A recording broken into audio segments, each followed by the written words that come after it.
Hi, and welcome to another edition of Land and Legacy by Griffith Realty. I'm Scott Griffith, and this is my sister Carol Griffith, the owners of Griffith Realty. And we have a longtime friend, and at one time we did a lot of business with Ken Lingenfelter, who's an institution from Livingston County, because he's been here as long as we have, I think. And we know Ken because he started out in the title industry.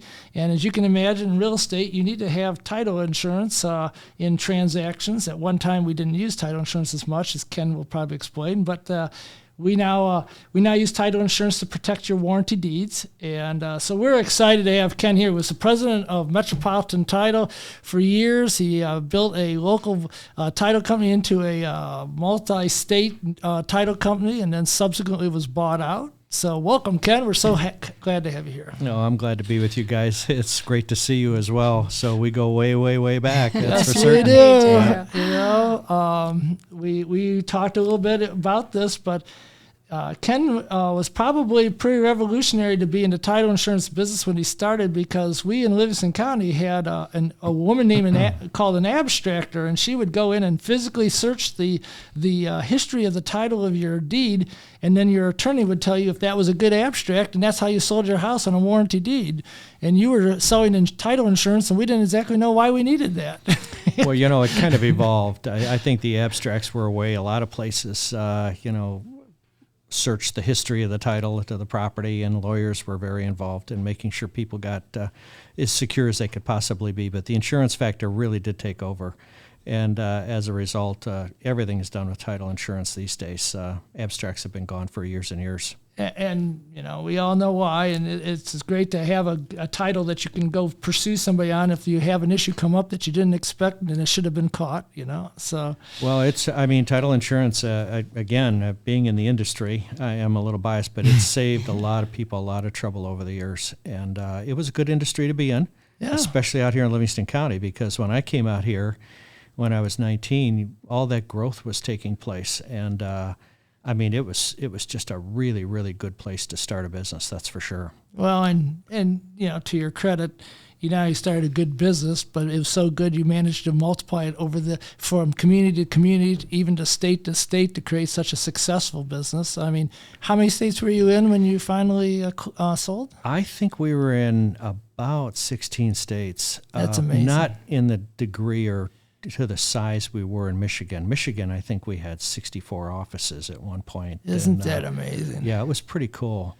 And I have to tell you, I had about the best staff anybody could ever want. And really, that's why we had the headquarters in Howell, because we had such a great group of people working for us.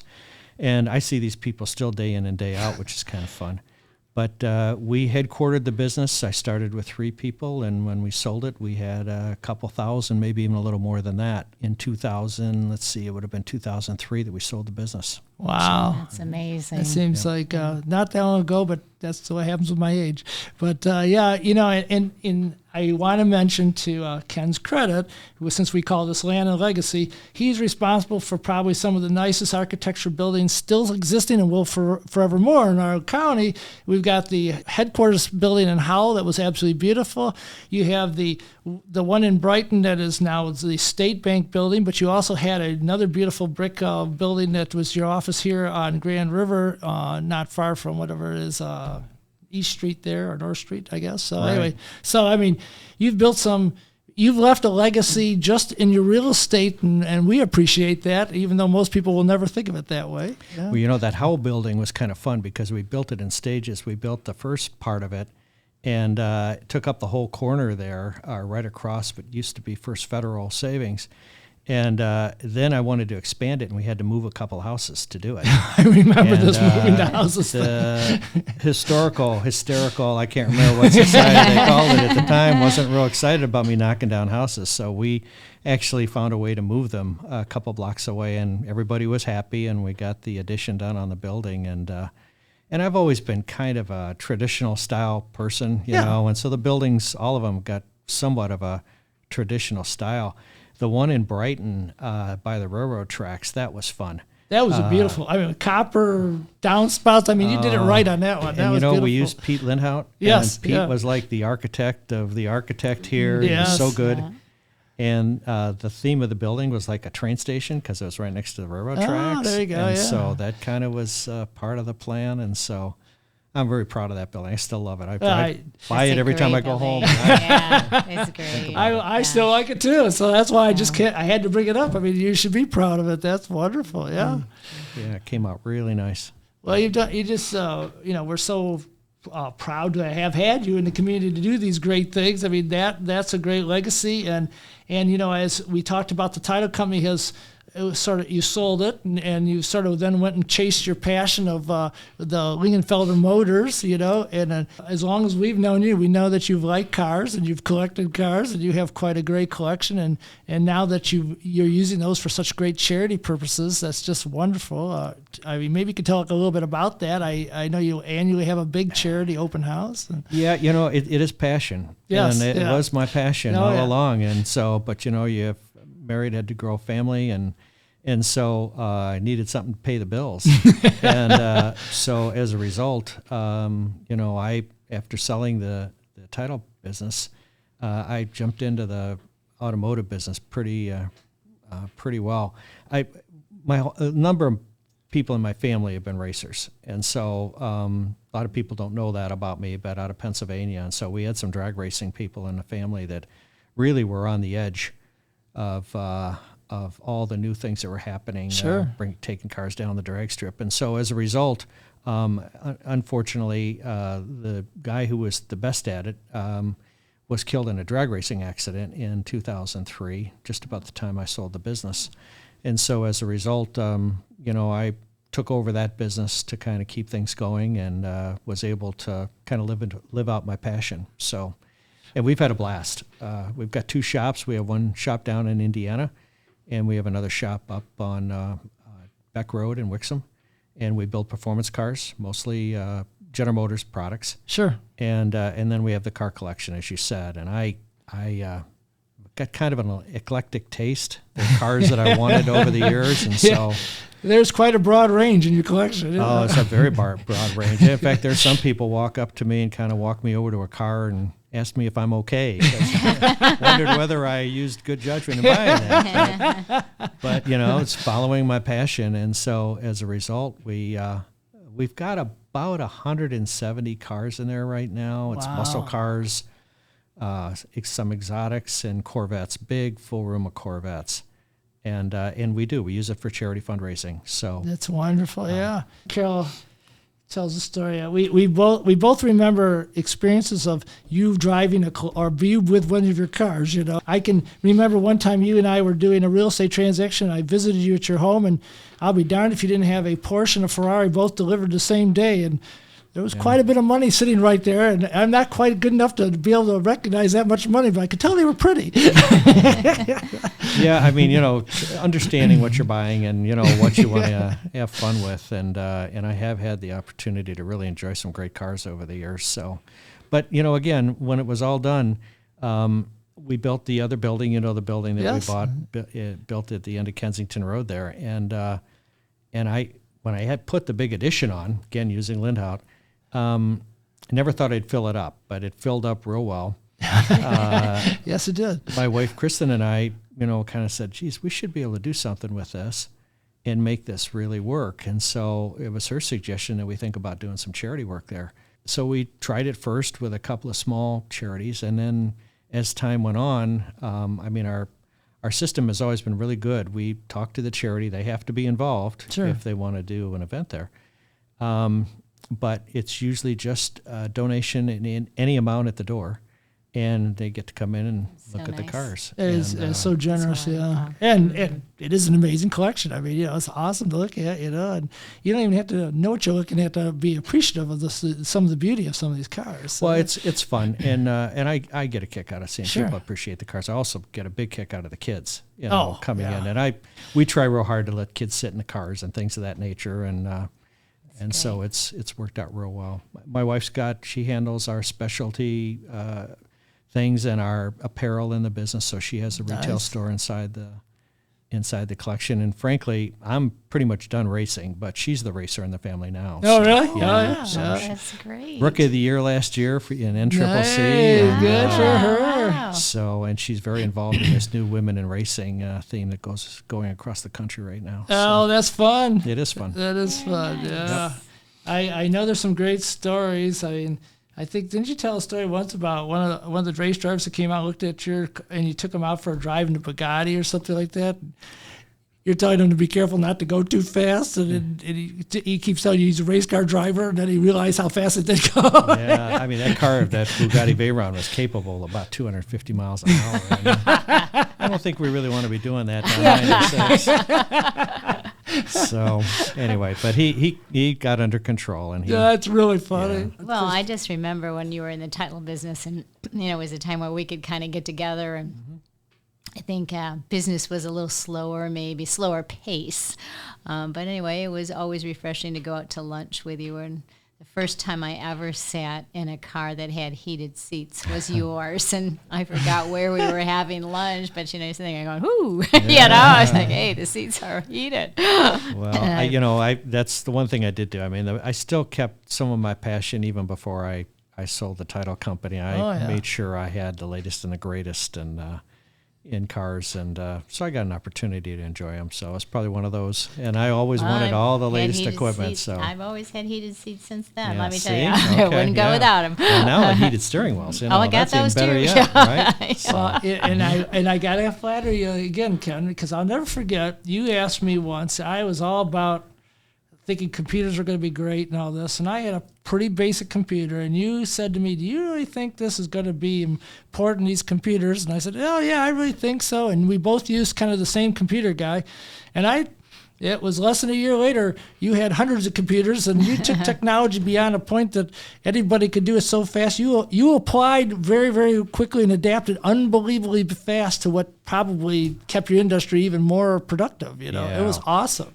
well, and we had MicroWorks here. And, Yes, that was our Mike guy. McManus, and Mike really knew what he was doing, and we gave him the chance to try out some things in our place, and what a great guy, and what a great business and what you did with that was phenomenal. I mean, But you here created, again, you were using local people. Right. Yeah, That's we had something good- we admire. We so had much. good people. We have good people. I mean, it's like our communities. We're very proud of our community. We have good folks here. Well, we really do. And what's interesting is when we do an event, for example, we just did one for the American Cancer Society. We always do our spring open house for them. And it was on April 22nd, and the weather was really not all that nice. We got some great coverage, so the charity really stepped in, and all the TV channels got involved, and WJR and WWJ. It was well covered. I saw it everywhere. And we would see maybe high hundreds, maybe over 1,000.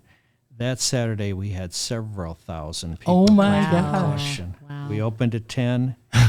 We finished the open house at 5. We collected $60,000 in donations my in 7 gosh. hours. Fantastic. And but as a host, it was hard on me because Yes. people were lined up outside. And it wasn't the best weather, but nobody complained. Everybody was very generous. It's a great charity because it's the great. money goes where it's supposed to go. So and that model has worked. We had to shut it down quite a bit during COVID, obviously. Oh yes. Well, But, what a challenge, right? Yeah, but we actually did 60 events in the collection in 2019. Wow. Small Wow. stuff, meetings. The Proving Grounds uses us quite a bit to do Nice. meetings, and Yeah. Bosch and things of that nature. But then some really good big ones too. We typically do one for breast cancer in the fall because Nice. I lost my sister and my Yes. mother to breast cancer. So, and that's also just as successful as the American Cancer Society in the spring. So are you still out buying cars? I know one of the things that must be fun about it is going out and looking for a new car. Yeah, I am. I'm not quite as active as I was before because we're out of room. And so That's a problem. I don't know whether we want to build another building. Yeah, no. I was about to say, Ken, we'll find a building. One thing I've also learned though is you can only drive one at a time. Oh, that's a good point. So I'm typically out testing some new product that we've got that we're wanting to get out into the market. And Sure. So, you can get the car, but if you can't enjoy it, then it doesn't make a lot of sense. But And I'm still having some fun with That's it. Yes. that's wonderful. That's good. So in talking about your modifications, I know a lot of people dream to have a Lingenfelter modification. So how do they usually approach you? Do they come through websites? How do you? Well, it depends on what they want to do. Sure. Our customer, we typically try to question them. Well, okay, you want some modifications. Are you going to drag race? You're going to road race? You're going to autocross? What's your passion? What do you want to do? Okay. And so they tell us, and then we'll build the car based on what they're trying to get done, and of course what they've got in their piggy bank too. But it's an important part of the process. Sure. And some people just want to come in, and I'm glad to say get our window sticker on the window across the front and take it to car shows and beat on their chest. So that's all right too. Yeah. But right now, as I said, my wife is racing. She's doing very well. We were just out last Sunday in Kalamazoo, and she clobbered everybody out there. And so great. we're. So what does she drive? What does she Corvette. race? Corvettes. Brand new Corvette, C8 Corvette. But we just got her a new Z06 Corvette, and she's had that out a little bit. We're getting the break-in miles on it, and I'm pretty sure that's going to be the latest and greatest. So it's really set up for racing. So I think she's going to have a good time with it. That's cool. Yep. And so these Corvettes that they're currently making are really designed for like mid engine race cars, right? I mean, they're already set up pretty. You just got to do the tweaking, right? Yeah, and it's hard to do the tweaking because these days there's a lot of encryption done to the engine management system. So it's a very different way we have to modify the cars. But our customers always want more, so we found a way to provide more and getting great. into it. And engineers are more electronics these days than just about anything else. That's yeah. Well, you can understand why, right? Right. Yeah. But we're starting with a really good product. The new Corvette C8 mid-engine car is an amazing product and a huge, huge bang for the buck. Anybody who really wants to enjoy a sports car right now, it's hard to beat. Really is. And as long as I've known you, I think you've said all that all along, is that the Corvette is remarkable. What you get for a Corvette is just to be able to buy off the shelf for a guy who wants to have a sporty car. The bang for the buck, what GM delivers is phenomenal, right? Yeah. And that's one of the reasons why we've stayed with General Motors. I mean, obviously we've had some Fords. They're a good company, and so is Chrysler. But the thing is that our focus has always been on General Motors. That's what we know how to do, and that's what we do. So tell me about the future. You're looking at EV technology here. Does that change the way you look at what you're doing at Lingenfelter Motors, the way you'll have to modify cars? Yeah, it actually does. And we're fortunate enough, because of our relationship with General Motors, they made us their partner on a program they called eCruise, Cruise and Connect. Oh. And eCrate use Cruise and Connect. And so I went out and I bought a 72 El Camino. Uh-huh. And we brought it into our shop. We swapped out the gas motor for an electric General Motors engine that hooked right up to the existing transmission and such. And battery went in the bed of the truck. And so this, I believe, is what part of General Motors' vision is as to how we're going to keep these muscle cars on the road. I was going to ask you how you keep muscle cars around, because things are going to change. They are changing, and I can't stop it. Yeah. And if I want my brand to go forward, it's certainly going to have an electric component. So this is a really good way to keep those cars on the road. The thing is that you can't buy an electric motor over the counter from somebody, because if you took it home and tried to put it in your car in your garage, you'd probably kill yourself. I mean, the electric motor is so very different than what we're used to. Sure. So GM made us an authorized installer, and so they'll sell the motor to an individual, but it gets shipped to us, and we have to do the install. So it's safely done and done right. Safely done and done right. Yeah. Isn't that interesting? Yep. So it will change, and I mean, it is what it is. Yeah, we no, have to go with the flow. There are some people that I think got a little irritated that we had this product available, because there's some people that just don't want this at all. Yeah. And they make it very clear. I've met people in my peer group who say, I'll be driving a gas car till I die. That's their legacy, right? Right. So it's going to be as much as they may shift over models, it's going to be hard to make everybody adapt, Yeah. Well, we got a long way to go. Yes, I mean, there's a lot of people saying we're much farther ahead with this than we are. Sure. The government's really pushing it at us, and so there's some exaggeration being done. But at some point, it will take over. I'm pretty sure. Well, you know what? As well as I know you, Ken, you're going to leave a legacy in our community on that, just as much as you did on all the stuff you did for the title. know the way you do things, it's going to be done. So that we'll remember Ken Lingenfelter and what he did with that. You know? Well, thanks for saying that. Yeah, no, I know we will. But I have to tell you, too, we get to do a lot of very fun things. Yeah, well, even the charity events. I mean, I get to see people. I said to you earlier, we had a great staff. And so, be honest with you, when we do an open house like we did in the spring for American Cancer Society, I got to see a lot of ex-Metropolitan employees. Right, Come to the event, and so and thank goodness I recognized them all. Yeah. Yeah. Give you a lot of credit for that. I know how that goes. Yeah. Well, we really appreciate you taking the time to talk about this, and we thank you for everything you and Kristen have done for the community, both currently and in the past. And you do leave a legacy, and we appreciate that. Well, thank you guys, because if I hadn't had your business early in the beginning, who knows what would have happened. Not sure we helped you that much, but thank you very much. Yes, I mean, you guys are very helpful and very loyal, and it's certainly helped me out in the early days. Well, thanks again, Ken. And that's Ken Lingenfelter from Lingenfelter Motors, and this has been another edition of Land and Legacy.